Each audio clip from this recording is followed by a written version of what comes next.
Good evening, everybody. Thank you so much for joining us. I'm Sarah Abosh Jacobson. I'm the Barbara Rabin Chief Education Officer here at the museum.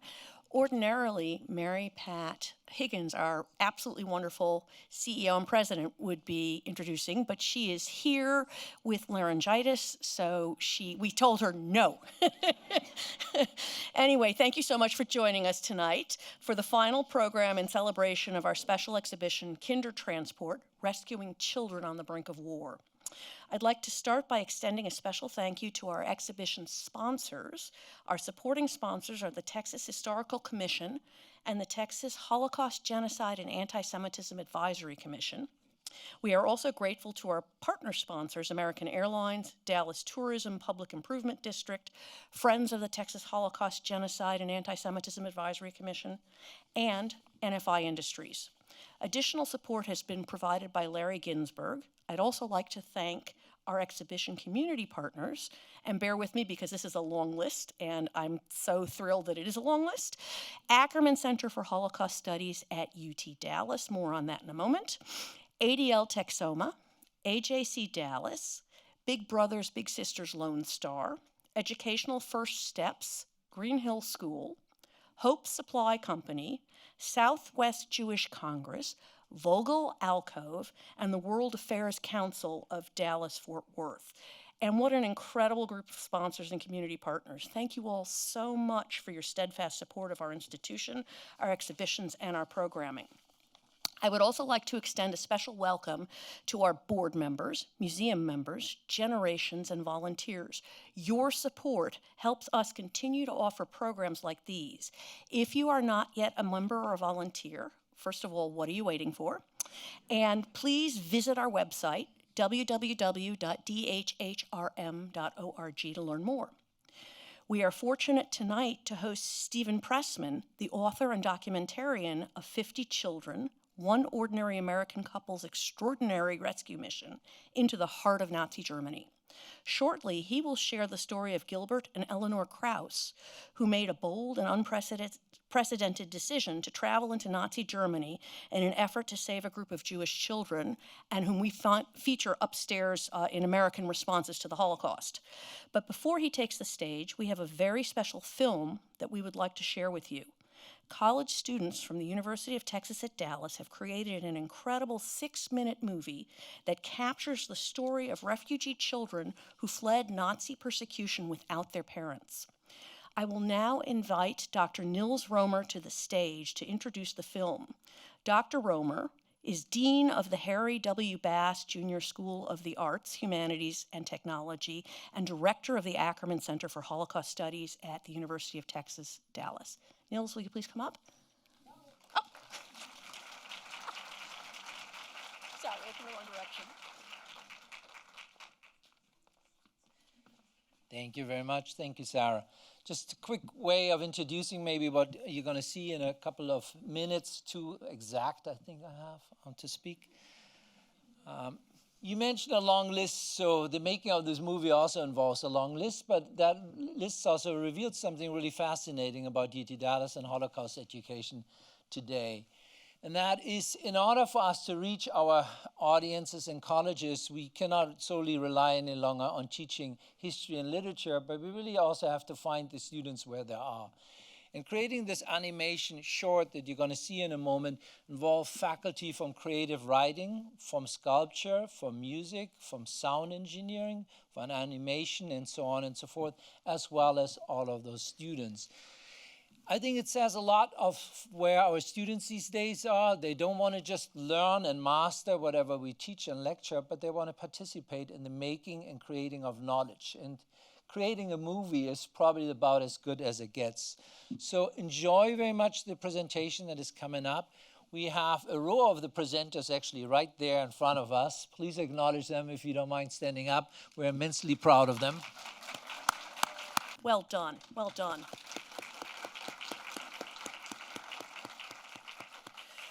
I want to thank you all also for the opportunity to screen Kinderdoll at our museum. And the students, Thoreau will be in the lobby after the program and can show you puppets from the film. So if you're interested in learning more, please, by all means, stop and speak with them. Before we move on with our program, I would like to take a moment to remember Dr. Zsuzsanna Ajvath, who passed away this week. Zsuzsi survived the Holocaust in Hungary, specifically in Budapest, and was an eyewitness to the horrors perpetrated by the Nazis and the Arrow Cross. For those of you who have been to Budapest or seen photos of the shoes along the Danube, Zsuzsi was being hidden as a small child in an apartment that overlooked the Danube and actually saw women, children, men, all Jews being shot into the Danube by Arrow Cross. It's why her first memoir, was called When the Danube Ran Red. She went on to be the founding force behind the Holocaust Studies program at UTD, and she was a renowned scholar. As her obituary said, Zsuzsi lived a titanic life, and we are all better for having known her. May her memory be for a blessing. We are honored to host Kindertransport just through Sunday, February 15th, 2026. So next week it comes down. This exhibition, now so dear to our community, was created and organized by Yeshiva University Museum, which goes by the lovely acronym YUM, and Leo Baeck Institute, New York, Berlin. It showcases the astonishing rescue effort that brought thousands of unaccompanied Jewish children from Nazi-occupied Europe to the United Kingdom. If you have not yet seen the exhibition, I encourage you to do so either after tonight's program until 9 p.m. or by visiting the museum during our regular opening hours before the exhibition closes on Sunday. We will have time for audience questions at the end of this presentation. To ask a question, please write it down on the index card you were provided as you walked into the theater, and our team will collect it from you at the end of Steve's presentation. If you are joining us on Zoom, please use your Q&A button at the bottom of your screen to type and submit your questions. We will get to as many as possible. At this time, I also ask you to silence your phones so that we may all listen to our presenter. And Steve, are you now in the audience? Oh, right, okay, sorry. I can't see because everything's in my eyes. Okay, it is now my great pleasure to introduce our presenting speaker, Stephen Pressman. Stephen is a filmmaker, an author, and a journalist. He worked as a reporter and editor at various newspapers and magazine publications in Washington, D.C., Los Angeles, and San Francisco for many years before moving into filmmaking. He directed and produced 50 Children, the rescue mission of Mr. and Mrs. Kraus, which premiered on HBO in 2013, and received an Emmy nomination for Outstanding Historical Programming. His other films include Holy Silence, The Levees of Monticello, and Moses Ezekiel, Portrait of a Lost Author. Please help me welcome Stephen Pressman to the stage.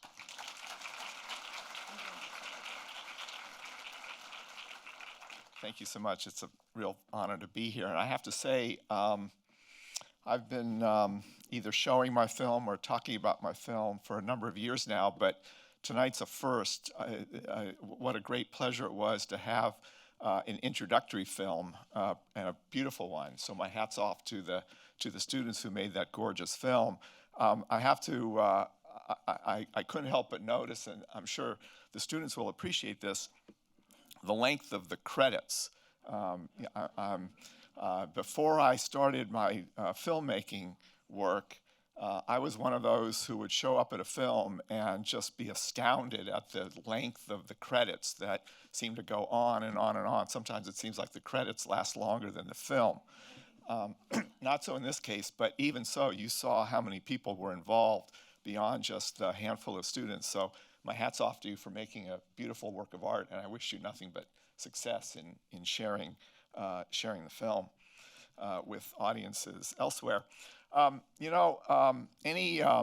Any primer about public speaking always starts with the rule number one, which is always open with a joke. I'm not much of a comedian, but I'm going to resist all the obvious jokes that I thought of when it occurred to me that I was being invited to come from California, where I live, to Texas, given the current somewhat divisive atmosphere in which we're all living these days. So I'll avoid the obvious ones, other than to point out that traveling as I did yesterday from the People's Republic of San Francisco,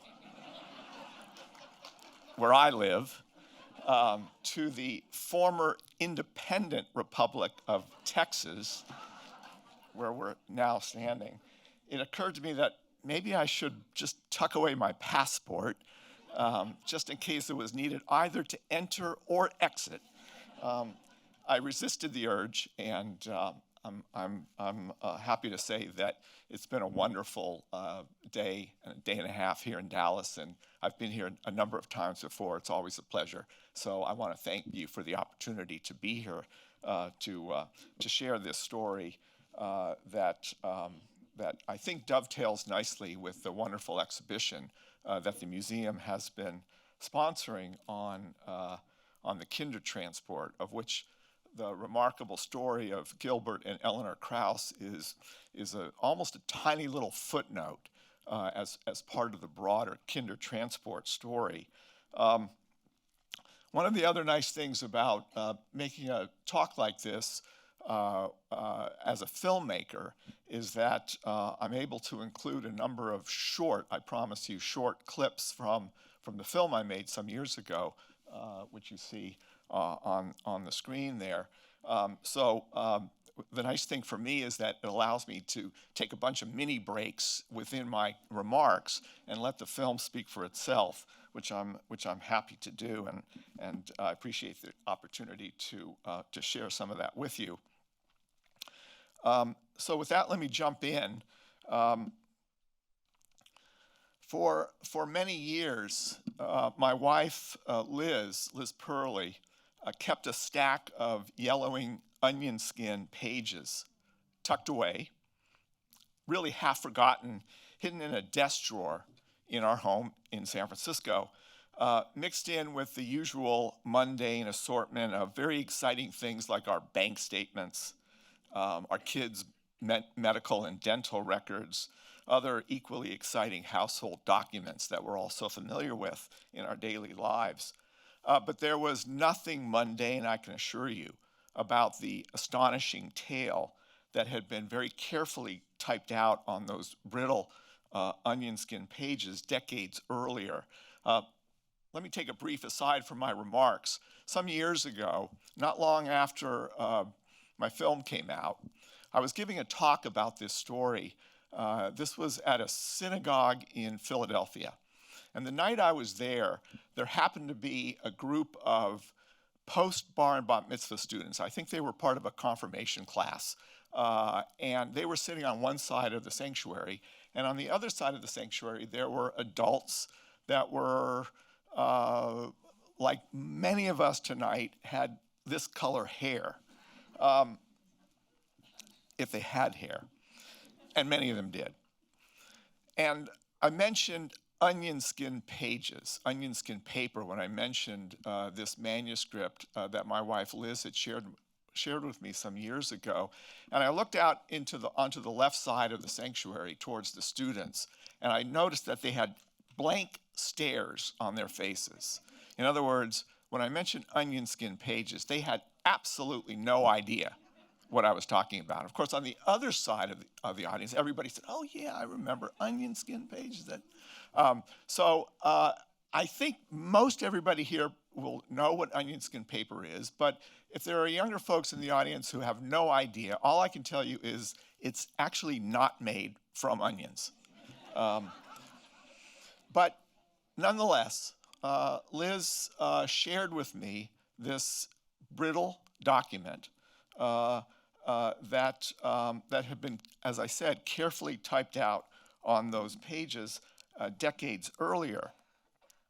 Well, the contents of a plastic bag that was wedged between the manila file folders in that same desk drawer of ours in San Francisco added even more drama to that stack of pages, because inside the plastic bag that Liz handed to me were more than a dozen German passports, each stamped with that menacing Nazi swastika and each bearing the name and photograph of a young girl or boy. The broad outline of what Gil and Eleanor Kraus, they were my wife's maternal grandparents. What they had done in the spring of 1939 was not exactly a secret. I say that because family members in my wife's family had long been aware of the Krauses' daring voyage into Nazi Germany on the eve of the Holocaust and their return to the United States with 50 Jewish children in their care. But for the rest of their lives, neither Gil nor Eleanor Kraus had ever spoken in any detail whatsoever with family or friends about their improbable actions. And they certainly offered no clues that explained how, more importantly, why, this Jewish couple from Philadelphia found themselves face to face with Gestapo officers and menacing stormtroopers in Nazi-controlled Vienna, where they were determined to rescue at least a small group of children whose lives by the spring of 1939 were increasingly at risk. At some point, however, Eleanor had typed out a very detailed account of a far-fetched rescue plan that had begun with a very simple discussion one evening in January of 1939 between her husband Gil and a friend of his, a gentleman by the name of Louis Levine, who at the time was the head of a national Jewish fraternal organization known as B'rith Shalom, at the time sort of a counterpart to the more familiar B'nai B'rith. Well, I have to tell you that at first glance, or at least at my first glance when I started rifling through those pages that you're seeing on the screen, Eleanor Kraus's account read like an improbable, in fact, impossible product of a vivid imagination. For a moment, I thought I was reading perhaps an attempted novel that Eleanor somehow had concocted in her mind. But incredibly, as I came to learn, the bold rescue mission took place precisely as Eleanor had described it in those onion skin pages. Well, I first learned of this private manuscript not long after my wife Liz and I met in the summer of 2000 in San Francisco. We were both working, we were both raising our kids. It took me another decade or so before I was finally able to turn back to those pages and give it my full attention and to dig more deeply into this really fascinating episode that for years had, there's no other way to put it, had remained hidden in plain sight, or at least hidden inside a desk drawer of ours in San Francisco. And as I spent more time reading through these pages, it quickly became very clear that what Eleanor Kraus had written about was much more than simply another Holocaust rescue account. And in fact, the research that I, with the help of others, began to conduct into Gil and Eleanor's unheralded actions led to a much greater understanding, at least for me, of the considerable obstacles that stood in their way as they valiantly carried out their mission in the spring of 1939. The Krauses embarked on their journey during a brief window of time when the Nazis were carrying out a policy that was known in German as Judenrein, which meant a determined and highly systematic effort to simply rid Germany and Austria of all its Jews, hundreds of thousands of Jews, by simply pressuring them to go elsewhere, anywhere, just leave. Less than a year before Gil and Eleanor traveled to Vienna, Adolf Hitler, who you just saw on the screen, had arrived in Vienna to oversee what he called the Central Bureau for Jewish Emigration, which had been designed as a brutally efficient operation with an almost assembly line precision that was aimed at expediting the removal of every Jew who lived in Vienna. And by the spring of 1939, there were about 180,000 Jews living in Vienna. As one of Eichmann's SS officers later described, a Jew would pass through this entire building, from counter to counter, from office to office. He would come out on the other end. He would have no money left. He would have no rights left. He would have only a passport on which it would be written, you must leave the country within 2 weeks. And if you fail to do so, we will send you to a concentration camp. Well, Adolf Eichmann himself had moved on from Vienna by the time Gil and Eleanor set foot inside this very ornate building, the former Rothschild Palace, the residence of the Austrian branch of the famed Jewish European banking company. The Nazis, not too surprisingly, had confiscated this building. Eichmann had converted it to use as the Central Emigration Bureau. And it was inside this very ornate building where Gil and Eleanor Kraus ultimately obtained the German passports that were needed before they could take 50 Jewish children with them from Vienna to the United States. When I was first working on my film, and by the way, many of us are used to seeing films that are based on books. Sometimes you'll go to a movie and it'll say based on a novel or based on a book. I did things backward. I made the film first, then I wrote the book. So I wrote a book based on a film. And for me, one of the most powerful moments, both in the film and in the book, occurs in the form of a very poignant reminder, something I think we often forget about when we talk about and contemplate the totality of the horrors of the Holocaust. And that is that there was a time where there was a possibility of saving so many more lives during this period.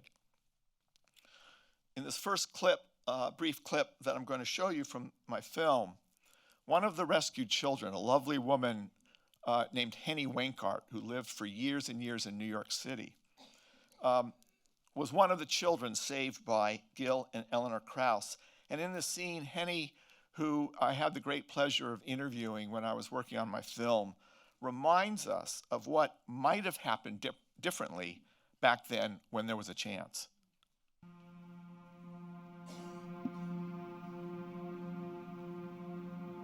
In Vienna, it wasn't the case that some people were wondering whether or not to leave.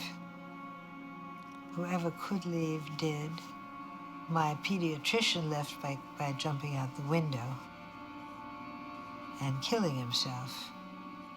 What people don't understand is at the beginning, you could get out.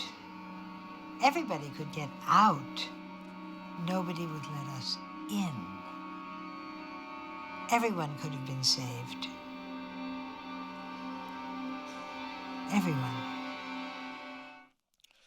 Well, digging into this remarkable story, as I did, gave me the opportunity, both in the film and in the book, to explore broader social, cultural, and political contexts in which this children's rescue project took place.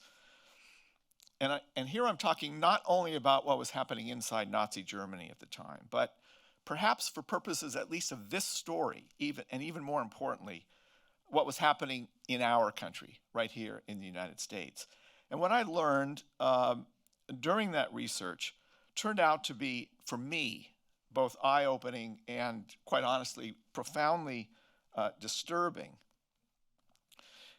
It's not exactly headline news, I think, to almost anyone, perhaps everyone in this audience today, that the ugly stains of anti-Semitism could be found throughout American society during the 1930s. But I never imagined just how deeply embedded those stains of anti-Semitism really were during this period. Indeed, a series of public opinion polls that were conducted throughout the decade of the 1930s revealed very openly the deep and widespread negative attitudes toward Jews held by the American public. For example, there was a poll that found that 60% of Americans held a low opinion of Jews, regarding them as greedy, dishonest, pushy. More than 40% in a poll believed that Jews held too much power in the United States. That figure would eventually rise to an alarming 58% by the end of the war in 1945. There was a Roper poll that was conducted in 1939, the same year as the Kraus's rescue mission, which showed that fewer than 40% of Americans felt that Jews should receive the same treatment as all other American citizens. And more than half, 53%, agreed with the statement that, quote, Jews are different and should be restricted. And perhaps the most alarming of all these public opinion poll results during this period, 1 out of every 10 Americans felt that all Jews should be simply deported outright. When I came across that public opinion poll, I thought, well, gee, perhaps some of us might take comfort that 90% apparently felt otherwise. But I have to tell you that personally, I found even that 10% figure to be shockingly disturbing. Well, it's not too difficult, meanwhile, to fully understand why there was so much anti-Semitism in our country during the 1930s, when figures like Father Coughlin, who I also noticed in the exhibition here is featured, right next to Gil and Eleanor Kraus, by the way. Father Coughlin, the so-called radio priest out of Michigan, had gained enormous popularity with a weekly radio broadcast that drew millions and millions of listeners. We are Christian insofar as we believe in Christ's principle of love your neighbor as yourself, and with that principle, I challenge every Jew in this nation to tell me that he does not believe in it.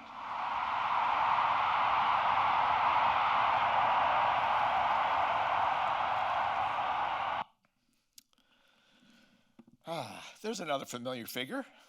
The story of the Krauses also overlaps with somebody else who all these years later continues to be, for all the good that he did, very much a lightning rod figure when it comes to the specific and ongoing debate at the time over what the United States could have or should have done differently when it came to saving Jewish lives throughout the years of the Third Reich.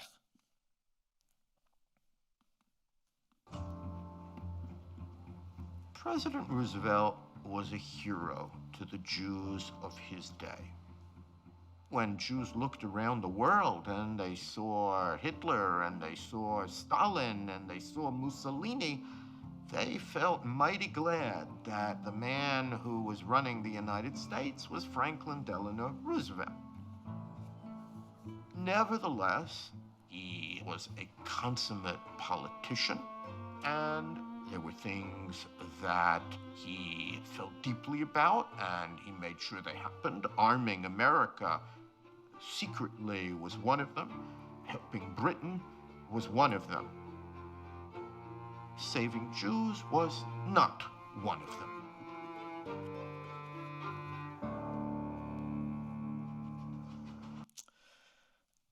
The sad fact remains that America in the late 1930s was hardly open to the idea of letting large numbers of Jewish refugees, even innocent children, into our country. And of course, that refusal is compounded by the fact that, as I mentioned a few moments ago, this was still a time when Nazi policy fully embraced the idea of Jews in Germany, children and adults alike, leaving the country, if only other countries around the world, the United States among them, would let them in. Well, on a much smaller scale, Gil Kraus, intrepid and determined lawyer that he was, managed to figure out a way, or at least the possibility of a way, when he first proposed the idea of carrying out this rescue mission, a way to bring in 50 children within the legal and very restrictive confines of our immigration laws. Somehow, Gil had discovered that even among the relatively limited number of annual visas that were allotted to would-be refugees from Germany, a small fraction of those precious visas actually went unused. Families, for whatever reason, would change their minds at the last minute. People would get sick and couldn't travel. Financial difficulties, whatever.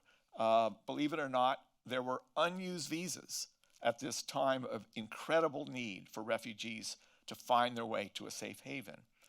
So what if, Gil pondered, what if some of those unused visas might be set aside rather than simply be allowed to expire for children that he and Eleanor hoped to bring back to the United States?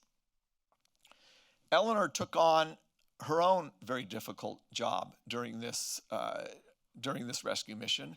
Her job was to go to friends, neighbors, business associates of Gil, anybody she could think of in Philadelphia where they lived, and obtain affidavits that were required by the US government, affidavits that would be filled out and attested to by individuals who basically promised to financially support each and all of these children in order to comply with yet another provision in America's immigration laws, that no one coming into this country would become, as the law said, a public charge. In other words, would wind up on the public dole.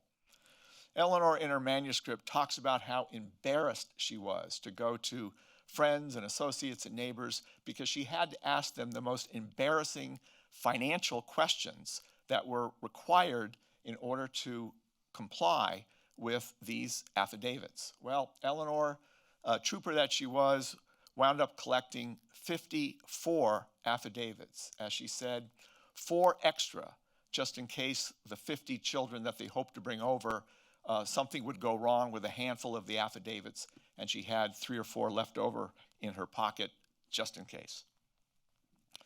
And perhaps this is a good time to mention another very unfortunate aspect of our country's attitudes and policies about immigration during this very dark period, both in world history and, quite honestly, I think in our history as well. Not only did American immigration policy place harsh limits on the overall numbers of refugees allowed into the country, restrictions that date back to a very highly restrictive immigration bill that had originally been enacted by Congress in the 1920s, but our State Department throughout this period, stretching well into the 1930s, even into the 1940s, was known, and there's no other way to politely put this, staffed at the highest levels with rampant anti-Semites who, to put it bluntly, were determined to do everything they could to prevent the increasingly threatened Jews of Europe from finding safe haven in the United States. Well, once again, Gil Kraus, stubborn lawyer that he was, managed, whether by luck or sheer determination, to find the one State Department official, this gentleman that you see on the screen, Assistant Secretary of State George Messersmith, who would at least lend a sympathetic ear, if not an outright endorsement, of the Krauses' proposed rescue mission. Messersmith, prior to his posting in Washington as Assistant Secretary of State, had served as the U.S. Consul General in Berlin earlier in the 1930s, and therefore Messersmith had firsthand knowledge of the ever-tightening noose hung by the Nazis around the necks of the German Jewish population.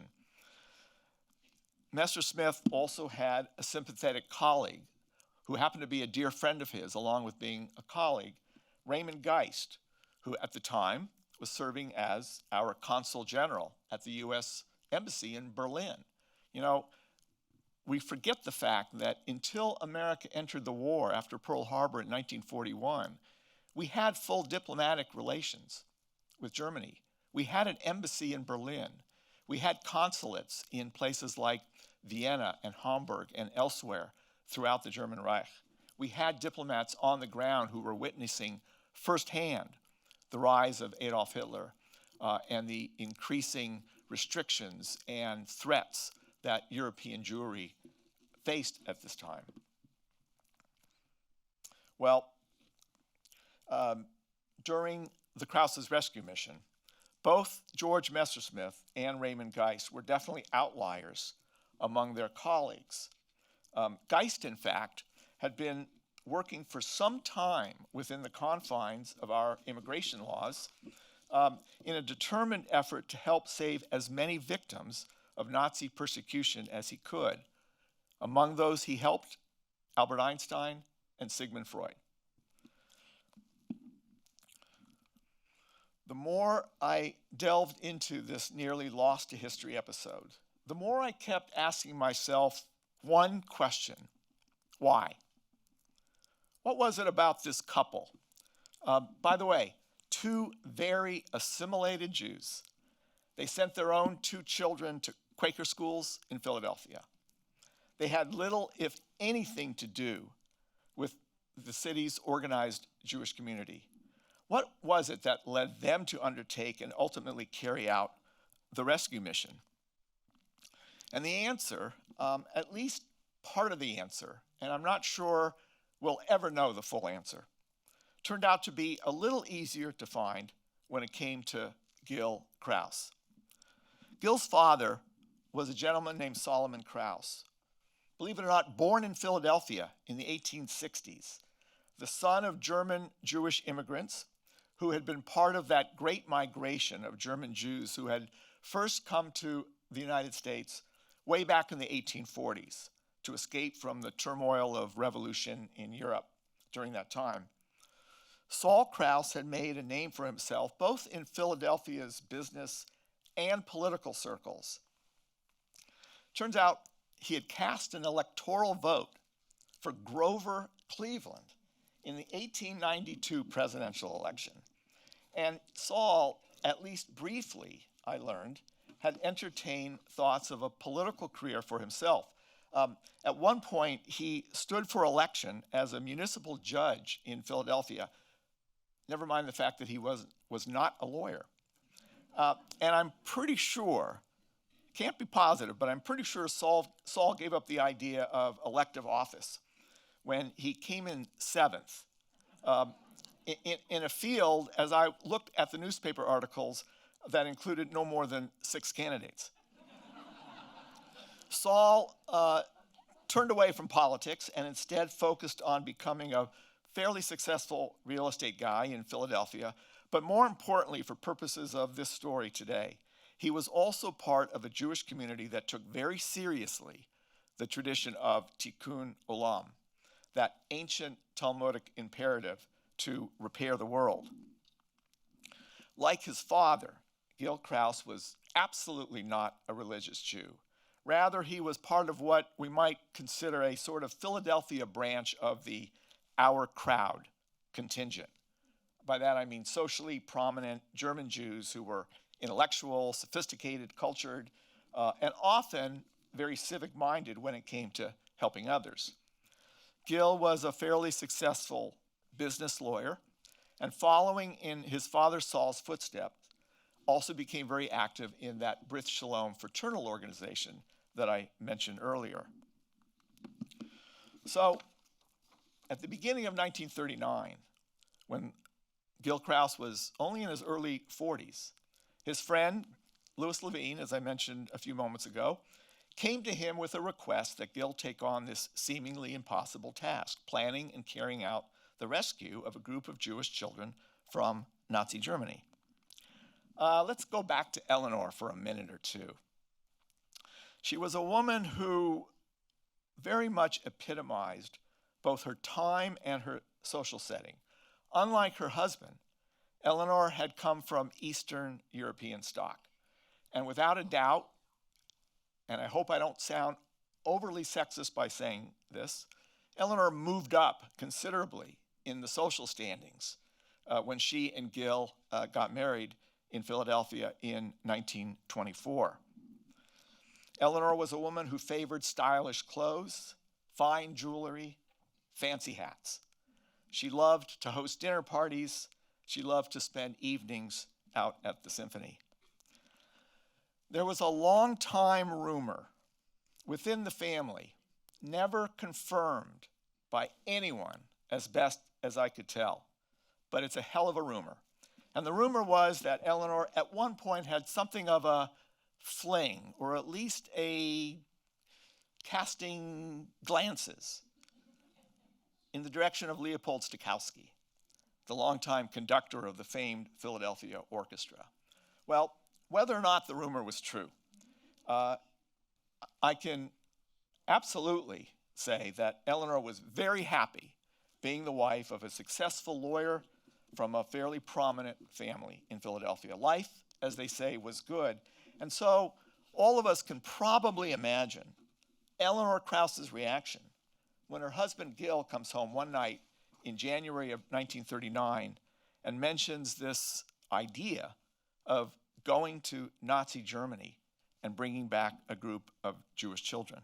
Gil told me that his friend Louis Levine had come to see him that day at Gil's law office. They had talked for hours about an idea to bring Jewish children out of Nazi Germany and into the United States. This is really crazy, I told Gil. No one in his right mind would go into Germany now. It's not safe, especially for Jews. I'm not sure you could get in, and I doubt you could stand it for even 24 hours. I'd be too scared to put a foot into that country, assuming the stormtroopers would even let me in.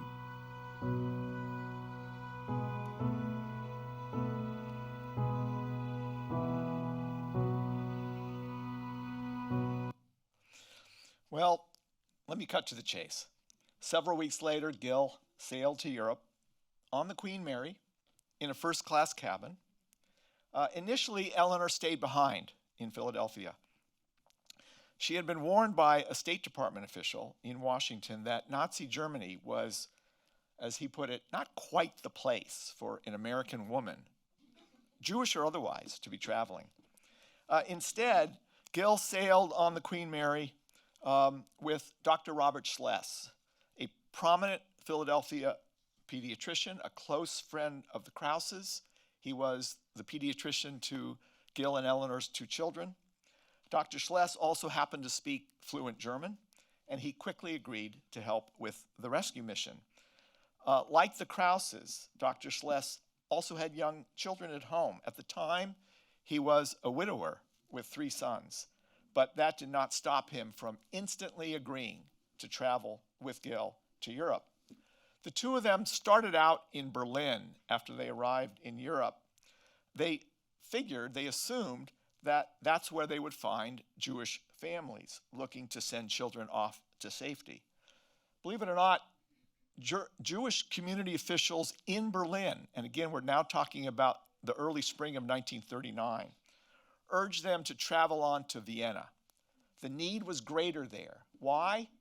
Because Jews who lived in Germany proper by 1939 had already had 5-6 years of advance warning of what the Nazis were up to, and there was already a fairly formalized apparatus in place that others had been carrying out with the help of Jewish community officials who were allowed by the Nazis to help expedite the exit of Jews from Germany. The situation in Vienna was dramatically different. Only a year earlier, the Anschluss had occurred when Hitler marched triumphantly into Vienna and Austria was swallowed up by the Third Reich. The Jews in Vienna had no advance warning of what was befalling them, and things were happening very quickly, and families were increasingly desperate to find ways out, particularly for their children. And that's the reason why Gil and Dr. Schless found themselves in Vienna. Well, as it turned out, Eleanor Kraus courageously joined her husband and Dr. Schless only a few weeks later. Time was running out. Those precious unused visas that Gil had been focusing on would soon vanish completely. Gil knew there was so much work to do in a very short period of time if they had any hope of succeeding in their rescue mission. And Gil decided that he absolutely needed his wife's help along with Dr. Schless. And so Eleanor went along with her jewelry. She packed her fancy hats, and she sailed into the heart of Nazi Germany. On the train from Paris to Vienna, we stopped briefly at Linz. We decided to stretch our legs and walked out onto the platform. The loudspeakers were blaring. Hitler was making a speech. He screamed every word. This was Hitler's birthplace and my introduction to Nazi Germany.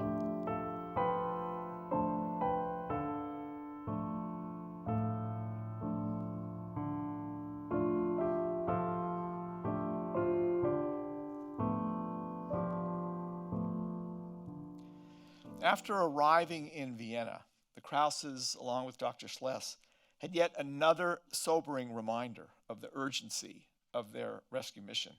Word had gotten out within Vienna's sizable Jewish community that this American couple had come to take at least a small group of children away from danger.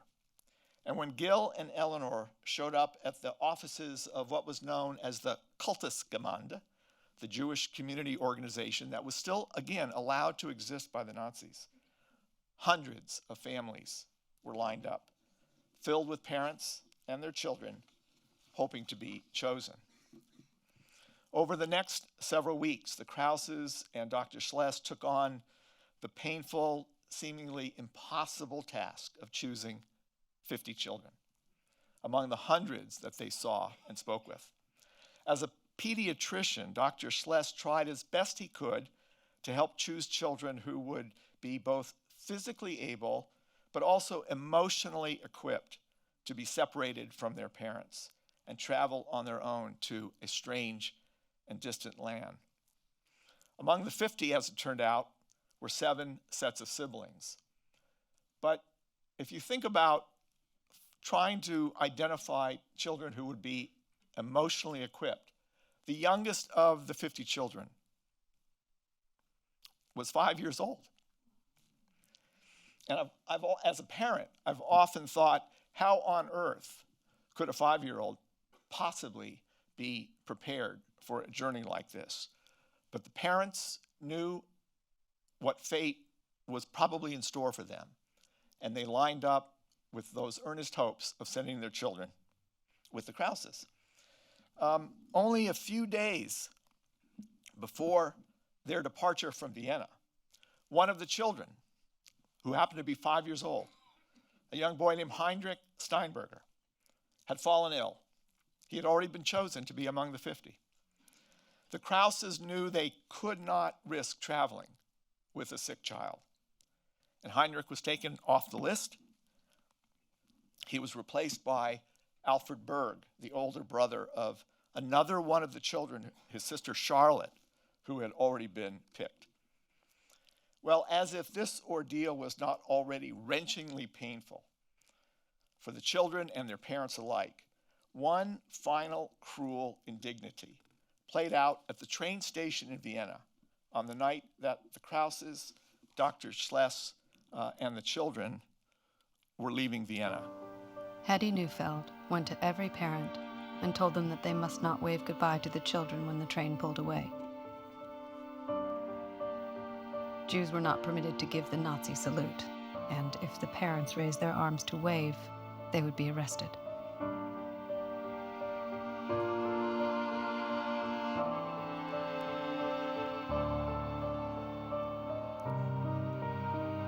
The parents stood in orderly and quiet fashion. They stared at the faces of their children. Their mouths were smiling, but their eyes were red and strained. No one waved. It was the most heartbreaking show of dignity and bravery I had ever witnessed.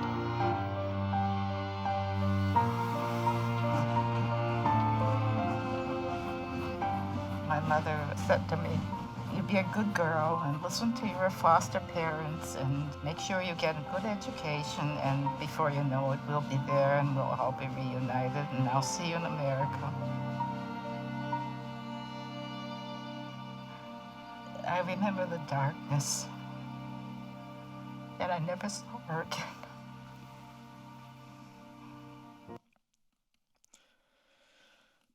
The 50 children that Gil and Eleanor Kraus brought back to the United States wound up being the single largest group of so-called unaccompanied children, children sent off without their parents, who were allowed into the United States during the Holocaust. There were only about 1,000 or so of these children in toto who came into the United States. A sad and depressing number, particularly when compared, as a lot of us know from the exhibition here, when compared to the 10,000 or so Jewish children who were sent off to England during 1938 and in 1939, of course, in what became known as the Kindertransport. Here, 50, the single largest group, not even a drop in the bucket. And especially when you consider that 1.5 million children wound up perishing in the Shoah. A moment ago, I showed you a picture of 5-year-old Heinrich Steinberger. 3 years later, in 1942, Heinrich, at the age of 8, was sent with his mother to the killing center at Sobibor. In the years since I made my film and wrote the book, I've had the real honor of participating in conversations and programs like this with my friend Paul Shapiro, the former director of the Center for Advanced Holocaust Studies at the U.S. Holocaust Memorial Museum in Washington.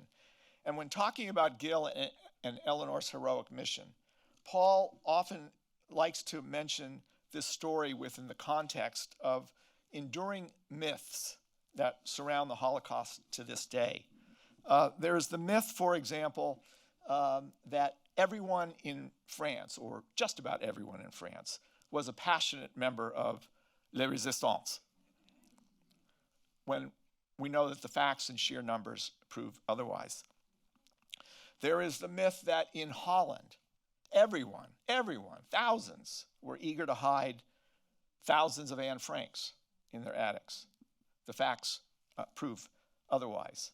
And in the United States, there is the myth that perhaps people would have been willing to do so much more to help save the Jews of Europe if only they had known earlier what Adolf Hitler was up to. Well, as Paul likes to point out, neither Gil nor Eleanor Kraus were members of the OSS, the Office of Strategic Services, which later evolved into the CIA. In other words, they weren't spies, they weren't intelligence agents, they didn't have access to private cables or secret information about what the Nazis were up to. They were simply two fairly ordinary American citizens who were reading the newspapers, which were filled with stories about the increasingly brutal measures directed against Jews. I had a few moments to look at the exhibition before the program tonight, and there's a headline from the Dallas Morning News the day after Kristallnacht in November of 1938, splashed across the front page, announcing the violence and the destruction of Jewish businesses, synagogues, and the threat to Jews throughout Nazi Germany. Both before and after Kristallnacht in November of 38, Americans, assuming they had an interest in informing themselves, had every opportunity to learn what was happening to the hundreds of thousands of Jews living in Germany and Austria. Now, to be sure, The death camps, the horrors of the final solution were still a couple of years off. But the signs were there, and by the late 1930s, it was already a race against time. So perhaps the question, as I described it earlier, isn't why Eleanor Kraus did what they did to save the lives of 50 children. Perhaps the more important question, and the one that really haunts us to this day, is why there weren't hundreds, thousands of others willing to do the same thing.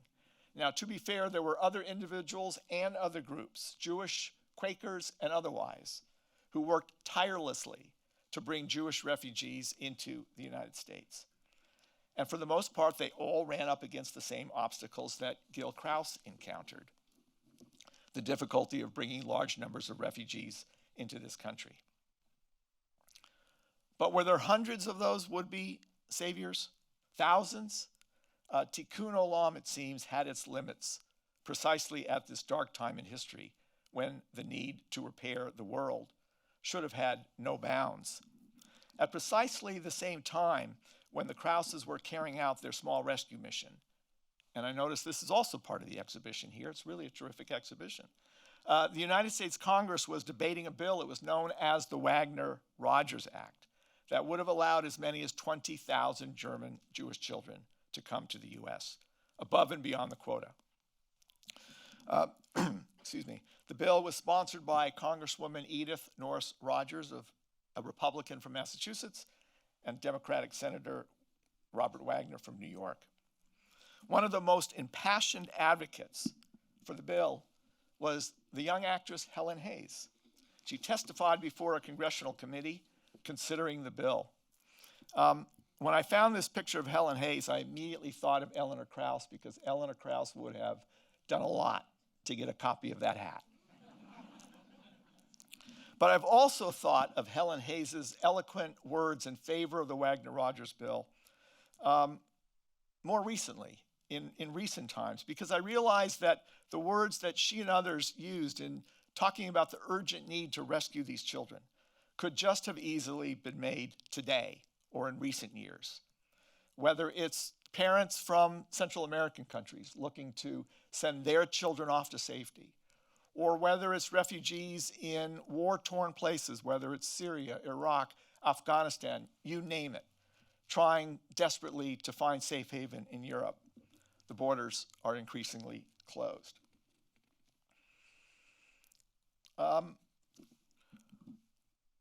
Robert Reynolds was a Democratic senator from North Carolina who led the opposition to passage of the Wagner-Rogers bill. He gave a radio address in 1939, and in that radio address he said, "Shall we first take care of our own children, or shall we bestow our charity on children," as he put it, imported from abroad? Well, unfortunately, those ugly stains of anti-Semitism surfaced again during the debate over the Wagner-Rogers bill. Laura Delano Hoteling, she was a cousin of President Roosevelt's. She was also the wife of the US Commissioner of Immigration. She said she was against Wagner-Rogers, the bill, because, as she put it, 20,000 charming children would all too soon grow up to become 20,000 ugly adults. And as the Krauses were sailing back to New York at the very same time with the 50 children from Vienna, President Roosevelt all but sealed the fate of the Wagner-Rogers bill by declining to support the legislation, which, by the way, had been strongly championed by his wife, Eleanor Roosevelt. And in the end, the bill never came up for a vote on the floor of either the House or the Senate. When I was making my film, I originally thought to call it To Save a Life. After all, Gil and Eleanor's courageous mission always reminded me so powerfully, so poignantly, of an ancient passage from the Talmud. Whoever saves a life, it is as if he has saved the entire world. Gil, believe me, was no Talmudic scholar, but he knew enough to allude to that very concept in a speech that he delivered to the members of the Bris Shalom organization only a week after he and Eleanor returned from Europe with the children from Vienna.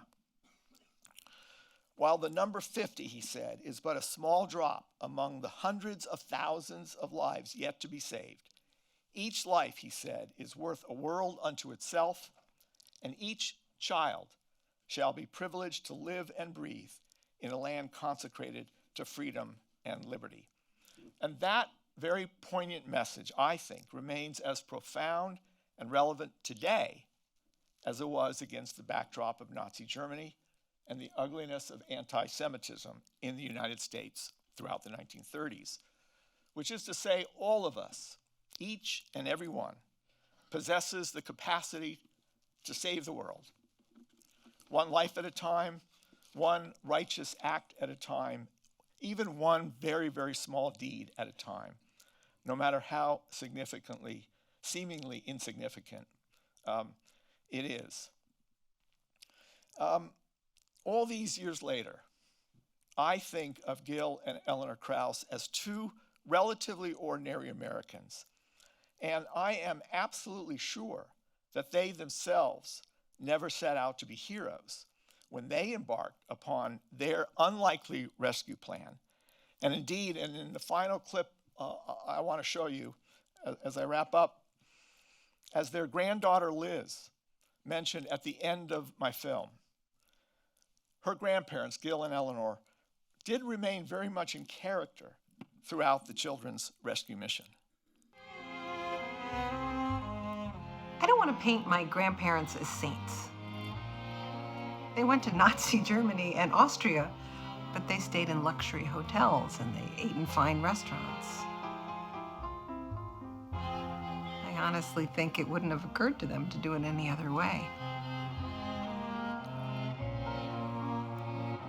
What they did was very selfless, even if my grandmother did it with a really nice hat.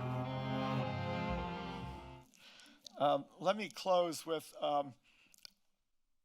personal aside. When I set out to make this film and write the book, I did it as a wonderful opportunity to shine a well-deserved, long overdue spotlight on Gil and Eleanor Kraus. And it could not have been done, of course, without that manuscript that Liz had presented to me years ago.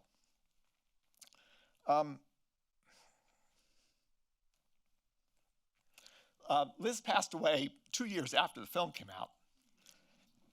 And I have to tell you how much I enjoy watching that clip, because I get to be reminded not only of her beauty and her wit and her charisma, but of the precious role that she played in allowing the story of her grandparents to come to light after all these years.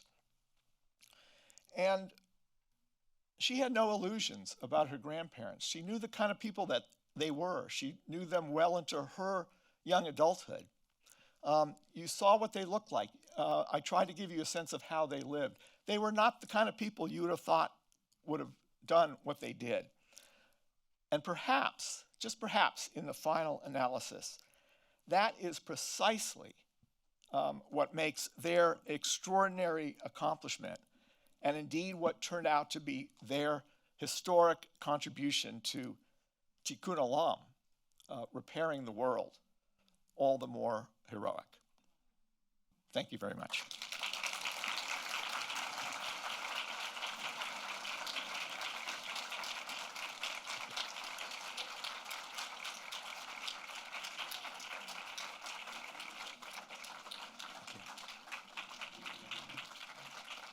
Thank you. Thank you, Steve, very much. We have staff who are moving through the aisles, so if you have a note card and you would like a staff member or volunteer to pick that up so we can ask your questions, by all means, please do. We have some that came in earlier from the audience and some that have come in from online. So let me start here. Where did the children live after they came to America? And do they have any testimony, or do you have any testimony from the children about how they acclimated? Sure, great question.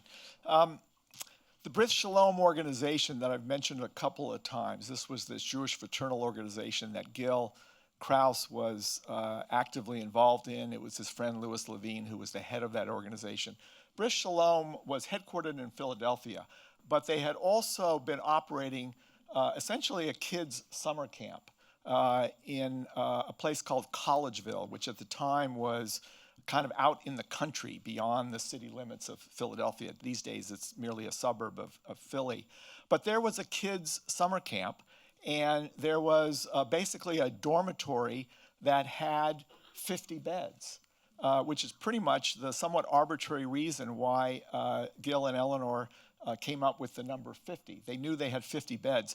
And the children spent the summer of 1939 at that summer camp, learning, as many of the kids told me, to learn to eat strange foods like Jell-O. They had never seen Jell-O before. I think it put the fear of God into them. Miraculously, and I sometimes like to refer to this as a sort of a, excuse the expression, sort of a feel-good Holocaust story. And by that I mean that miraculously, by the end of the summer of 1939, most of the children, shockingly enough, had been reunited with one or both parents. This was a time when Jews were able to come out as long as they could get a hold of one of those precious visas. Some of the children lost one parent in the Shoah. Amazingly, we found no records of any of the 50 children losing both of their parents. And yes, the answer to the second question is both during the research and the filming and the work that I was doing in connection with the film, where we interviewed a number of the rescued children, some who are in the film, some who are not. All of those testimonies have been donated to the U.S. Holocaust Memorial Museum, and some of these 50 children had already participated, particularly in Steven Spielberg's Shoah Foundation, which had been gathering testimonies for a number of years as well. So a lot of their stories have been preserved for posterity. Thank you. Did the children ever reunite with the Krauses? Were there any gatherings? The short answer is no. The Krauses took in two of the children, a brother and a sister, Robert and Johanna Braun, who lived with the Krauses for 2 years before they were reunited with some cousins in Providence, Rhode Island. Gil made a strategic decision basically not to stay in touch with the children. And the reason he did that is he was a pretty smart guy, and he was determined that these children would, as much as possible and as quickly as possible, somehow manage to assimilate into their new lives in the United States, rather than be reminded of the trauma of their separation from their families in Vienna. And rightly or wrongly, Gil made the decision that ongoing contact with those children would probably serve, and I think he's probably right, would probably serve as sort of a painful reminder. I found this very, very poignant letter that had been sent by one of the boys to Gil and Eleanor, inviting them a year or so later to his bar mitzvah. And they wrote back to him, and they wished him well, but they also explained as tactfully as they could that they were not going to attend. How did the families of the 50 children find out about the Kraus family visas? And did Eleanor write at all about the emotional toll this took on the collective group? And what we're talking about is, I mean, they Yes. know that they're going to likely be killed. Sure, So, yeah. Parents. Absolutely. A night or two before the Krauses and Dr. Schless and the 50 children were leaving Vienna, they were going to be taking a train from Vienna to Berlin, because it was in Berlin where they were going to receive the official German passports. They had, and they didn't even know for sure that they had the visas yet until they got to Berlin. But at any rate, they were going from Vienna to Berlin, then from Berlin to Hamburg, where they boarded the boat to the United States. A couple of days before they left Vienna, Gil and Eleanor gathered all of the families into this Jewish community organization's sanctuary. There was a synagogue actually inside the offices, and And Gil and Eleanor talked about this ordeal that their kids were going to go through. But they also tried to remain as upbeat as possible, not because they were Pollyannish about what might happen to the parents and the families left behind, but again, they wanted to keep a very positive face. And Gil did an extraordinary thing. He assured the parents that he would not allow any of these children to be legally adopted by any other families once they arrived in the United States. And that was always a mystery to me, and I tried to find the answer to that, and as best as I could figure out, again, that was his way of sending that message as positive as he could to the parents, that keep that hope alive, that you will be reunited with your children, and therefore they are not going to be legally adopted by any other families, and none of them were. Are any of the children still alive, and are you in contact with any of them? Wonderful. You know, when you're telling a story about a group of children that takes place in 1939, I first started working on this basically in the summer of 2010 or so it's 15, 16 years ago. At the time, as best as we could figure out, at least half of the 50 were alive. And I ended up meeting somewhere between 12 and 15 of the children, and 8 or 9 of them are in the film. I've stayed in touch with a number of them, but life being what it is and age being what it is, at this point there are probably only 3 or 4 still left. And yes, I'm absolutely in touch with those 3 and 4. Nice. Okay, final question.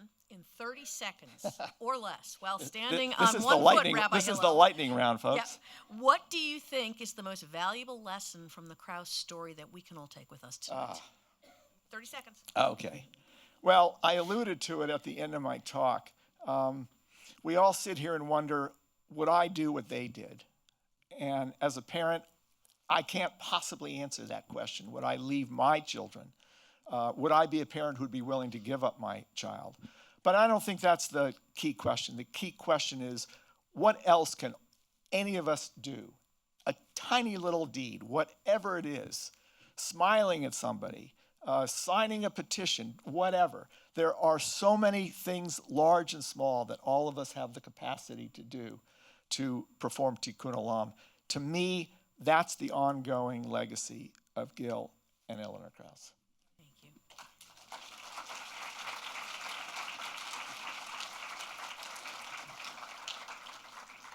So final notes. Steve, thank you so much for sharing your extraordinary journey and the extraordinary journey of the Krauses with us tonight. And thank you to everybody who is here for joining us for this evening. The Kindertransport exhibition will be open until 9 o'clock this evening, and it closes Sunday, as we noted. Steve will be in the lobby after the program for a meet and greet. I think we're almost sold out of copies of his book, 50 Children. There's just a few left in the store, but we have more being shipped in for you to purchase on our online store, and Steve is happy to provide his signatures on book plates. And also, please feel free to meet the UNT artistes. UTD, I am so sorry. I am from Buffalo, New York. There you go. I will out myself. Anyway, so to UTD students, I'm sorry, ladies and gentlemen, they will be in the lobby as well. Thank you all so much. Great.